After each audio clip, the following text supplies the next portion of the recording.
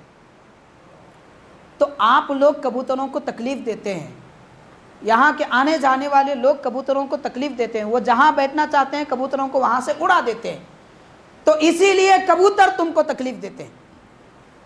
تو ان لوگوں نے کہا کہ نہیں، کبوتروں کی یہ عادت ہے کہ وہ کنکر مار دیتے ہیں، ہماری قندیلیں پھوٹ جاتی ہیں، لوگوں پر کچرا گرتا ہے۔ تو اعلیٰ حضرت نے فرمایا کیا یہ ابتدا بالایذا کرتے ہیں؟ فقہ کی ایک اصطلاح ہے ابتدا بالایذا، یعنی یہ کیا پہلے ہی تکلیف دیتے ہیں، تکلیف دینے کی شروعات کرتے ہیں؟ تو لوگوں نے کہا ہاں ابتدا بالایذا کرتے ہیں۔ علماء نے کہا تو اعلیٰ حضرت نے فرمایا آپ غلط کہتے ہیں، اس لیے کہ کبوتر کے بارے میں پورے علماء کا اتفاق ہے کہ کبوتر موذی نہیں ہوتے، خود تکلیف نہیں دیتے۔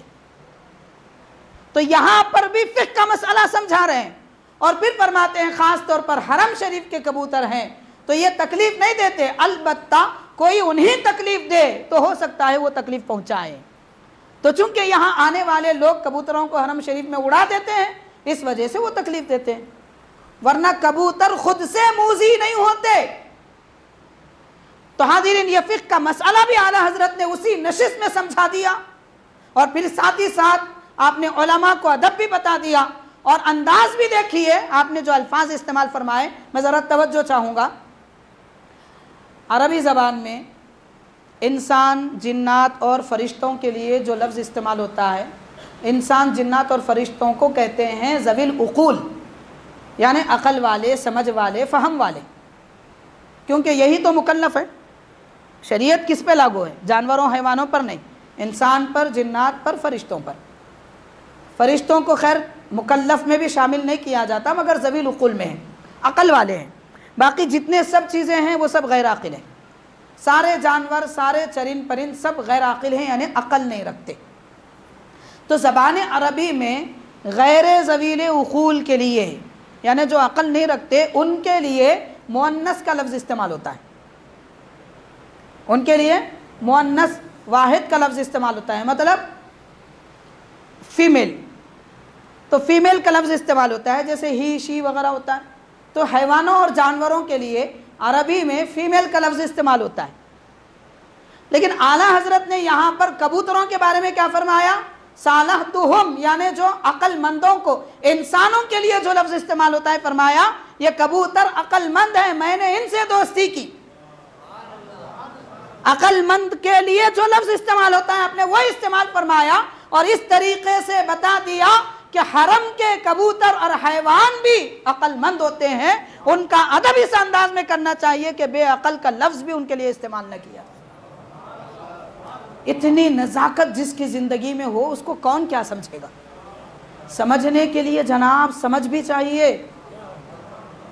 عقل مندوں کو سمجھنے کے لیے عقل کی ضرورت ہے، ورنہ ہر آدمی ہر بات نہیں سمجھ سکتا۔ اب جس کو سمجھ میں نہیں آتا، حضرت بانی جامعہ نظامیہ شیخ الاسلام فرماتے ہیں الانسان عدو لما جہلا، انسان جس کو نہیں جانتا اس کا دشمن ہوتا ہے۔ تو اعلیٰ حضرت کے جتنے دشمن ہیں ان کو جانا ہی نہیں، جانتے تو پھر کبھی دشمنی نہیں کرتے، تو نہ جاننا ہی ان کا مرض ہے، بیماری ہے، اس بیماری کا علاج کرنے کی ضرورت ہے۔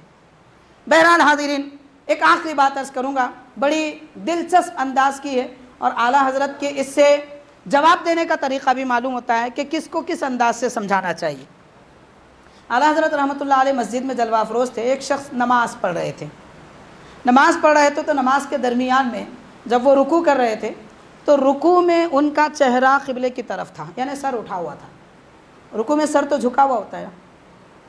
جب نماز ان کی مکمل ہوئی، اعلیٰ حضرت انہیں طلب فرمائے اور فرمایا کہ دیکھو آپ نماز پڑھ رہے تھے، رکوع ایسا کرنا چاہیے جیسا کہ سنت نبوی ہے، اللہ کے نبی صلی اللہ علیہ وسلم نے فرمایا رکوع کرو تو ایسے کرو کہ پیٹھ اور سر، کمر بالکل درست ہو، تینوں بالکل مسطح ہو، اور رکوع میں فرماتے ہیں، حدیث پاک ہے، رکوع میں سر نہ اتنا جھکاؤ جیسے بکری جھکاتی ہے، اور نہ اتنا اٹھاؤ جیسے اونٹ اٹھاتا ہے، تو تمہارا چہرہ رکوع میں قبلے کی طرف تھا، اٹھا ہوا چہرہ تھا، آپ نے ایسا کیوں کیا؟ نہیں کرنا چاہیے۔ اب بعض لوگ رہتے ہیں مزاج کے بڑے عجیب، مولانا صاحب مفتی صاحب بھی بولے تو نہیں مانتے، آج کل تو وہی ہو رہا ہے نا، مفتی صاحب بولے تو فتوے دینا ان کا کام ہے، یہ فتوے دیتے، اور کیا آتا ہے ان کو؟ کچھ نہیں آتا، مفتیوں کو وہی آتا ہے، فتویٰ دینا آتا ہے، وہی دیتے ہیں۔ ڈاکٹر کو اور کیا آتا؟ انجیکشن دینا، دوا دینا ہی آتا، ان کو کیوں نہیں بولتے؟ ان کو کیا آتا؟ خالی انجیکشن ہی دیتے رہتے۔ یہ مفتیوں کو ہی کیوں بولتے ہیں لوگ؟ مطلب مفتیوں سے، عالموں سے دشمنی ہے لوگوں کو، ان کی بات پسند نہیں آتی اس وجہ سے۔ تو اب دیکھیے کہ بات ان کی سمجھ میں نہیں آئی، اب وہ ٹیڑھے انداز میں کہنے لگتے ہیں نہیں حضرت میں رکوع میں بھی اپنا چہرہ قبلے کی طرف کرنا چاہتا ہوں۔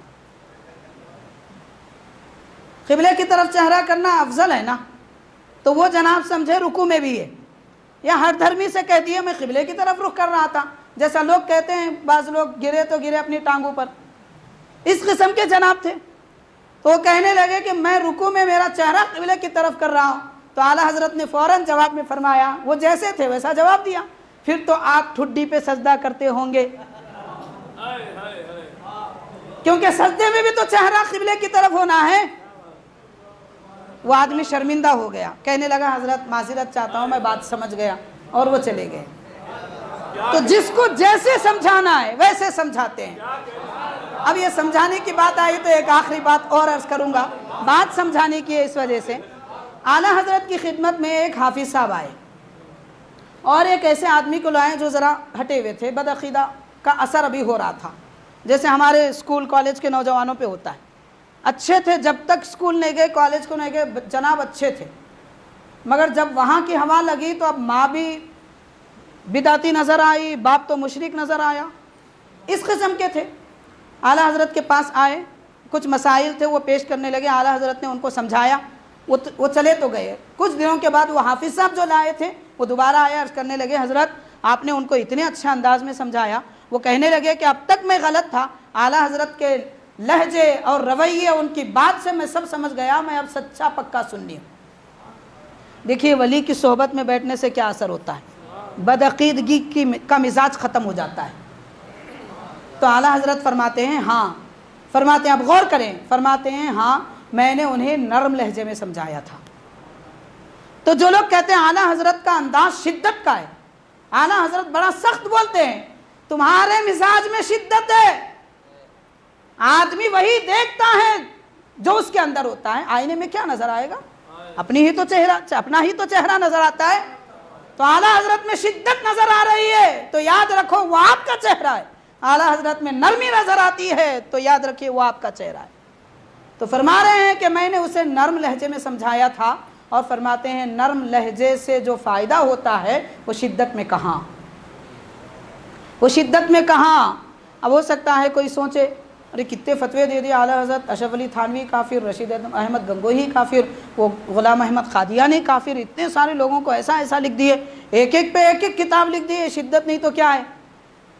سوال پیدا ہو سکتا، تو اس کا جواب خود فرما رہے ہیں۔ اعلیٰ حضرت ارشاد فرماتے ہیں کہ پھر یہ دیابینا وغیرہ کے پیشوا اور ان کے علماء سے میں نے جو شدت اختیار کی ہے وہ اس وجہ سے کہ میں نے پہلے انہیں نرم انداز میں خط لکھے، مگر وہ نرم لہجہ انہیں پسند نہیں آیا، تو آخر انہیں سمجھانے کے لیے میں نے شدت اختیار کی۔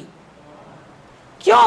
اس لیے کہ یہ بھی سنت نبوی ہے، اللہ کے نبی کی سنت ہے کہ سرکار نے پہلے کفار اور مشرکین کو سیدھے انداز میں سمجھایا، نہیں مانے تو اللہ تعالیٰ نے فرمایا یا ایھا النبی جاہد الکفار والمنافقین، اے نبی کافروں اور مشرکوں سے جہاد کیجئے، وغلظ علیہم، نرم لہجہ سخت اختیار کیجئے۔ تو اللہ نے نبی سے فرمایا، رحمت والے نبی، دو جہاں کے مختار نبی جن کی شان رحمت للعالمین ہے، ان سے رب فرما رہا ہے سیدھا نہیں مانتے تو شدت سے بولیے۔ اعلیٰ حضرت فرماتے ہیں کوئی سیدھا نہیں مانتا تو میں نے شدت اختیار کی، جو نرم لہجے میں بات کرتا ہے میں نے اسے نرم انداز میں سمجھایا۔ آپ یہی پہلو بانی جامع نظامیہ شیخ الاسلام امام انوار اللہ فاروقی رحمۃ اللہ علیہ میں دیکھیں گے۔ میں اکثر جگہ یہ بات عرض کرتا ہوں، لوگ کیا کہتے ہیں حضرت بانی جامعہ کا قلم بڑا نرم ہے، اعلیٰ حضرت کا قلم بڑا شدت ہے، ان کی طبیعت میں سختی ہے، شیخ الاسلام کی طبیعت میں نرمی ہے۔ بات ایسی نہیں ہے، بات کیا ہے؟ سمجھنے والا کیسا ہے یہ دیکھتے ہیں، اور جس کو جس انداز سے سمجھانا ہے ویسا سمجھاتے ہیں۔ دیکھیے حضرت شیخ الاسلام بانی جامع رحمۃ اللہ علیہ اپنی کتابوں میں بعض بدعقیدہ لوگوں کے متعلق پہلے شروع میں نام لیا تو بڑے اچھے انداز میں لیا۔ شمس العلماء شبلی نعمانی صاحب اس انداز سے لکھ رہے ہیں۔ پھر اس کے بعد علی گڑھ مسلم یونیورسٹی کے جو بانی تھے سر سید احمد خان، ان کے بارے میں لکھا کہ احمد مرزا سید صاحب، ان کے لیے لکھا سید صاحب۔ قادیانی کے بارے میں لکھا مرزا صاحب۔ اتنے اچھے میٹھے انداز میں، نرم انداز میں فرما رہے ہیں، مگر جب فاروقی جلال آیا تو قلم میں جلال پیدا ہوا، تو اب آگے چل کے لکھا، فرمایا کہ یہ بدعقیدہ ان کو اسلام سے کوئی فائدہ نہیں ہے سوائے اس کے کہ مردم شمارے میں اضافہ ہو، اس کے سوا اسلام کو ان سے کوئی فائدہ نہیں۔ آگے فرماتے ہیں اگر یہ عقیدہ اہل سنت سے نکل جائیں تو نکل جانے دو، خس کم جہاں پاک، کچرا نکل جائے تو زمین تو پاک ہو جائے گی۔ آپ بولیے شیخ الاسلام کا شدت نہیں ہے تو کیا ہے؟ تو کوئی شدید نہیں ہوتا، کوئی سخت نہیں ہوتا، کوئی نرم نہیں ہوتا۔ ہاں جہاں جس انداز سے بات بتانی ہوتی ہے وہ طریقہ وہ رویہ اختیار کیا جاتا ہے۔ اعلیٰ حضرت نے تو تھانوی وغیرہ ان لوگوں کو کافر کہا، شیخ الاسلام نے تو کچرا کہا۔ اب اور اس سے بڑی شدت اور کیا ہو سکتی ہے؟ کچرا فرمایا، اور وہ بھی کچرا کیسا؟ کام کا نہیں، نکل گیا تو زمین تو پاک ہو جائے گی، رکھنے کے بھی قابل نہیں ہے۔ ان کو کیوں خامخواہ کے اہل سنت میں داخل کرنا چاہتے ہو؟ یہ نکل گئے ہیں تو اچھا ہے۔ یہ طریقہ، یہ لہجہ حضرت شیخ الاسلام کا ہے۔ تو بہرحال ہمارے لیے بڑی سعادت مندی ہے اعلیٰ حضرت امام احمد رضا علیہ رحمۃ الرضوان کے شان و عظمت وغیرہ سے متعلق چند باتیں ہم نے سماعت کی۔ اللہ تعالیٰ کے دربار میں دعا ہے پروردگار جو کچھ ہم نے کہا سنا اس پر عمل کی توفیق عطا فرما، اعلیٰ حضرت کا فیضان ہم سب پر جاری فرما، آپ کی علمی شان کو سمجھنے کی توفیق دے۔ اے پروردگار رہتی دنیا تک اعلیٰ حضرت کا فیضان تمام امت مسلمہ پر جاری و ساری فرما، آپ کی مقدس اور پاک باز سیرت کا صدقہ ہمیں عطا فرما، وہ حیا عطا فرما جو تو نے اعلیٰ حضرت کو بخشی ہے، وہ تواضع عطا فرما، انکساریہ عطا فرما جو تو نے اعلیٰ حضرت کو بخشی ہے۔ پروردگار تیرے محبوب بندوں کے تصدق میں ہماری اس محفل کو قبول فرما۔ صلی اللہ تعالی وسلم علی خیر خلقہ سیدنا محمد وعلی آلہ واصحابہ اجمعین والحمد للہ رب العالمین۔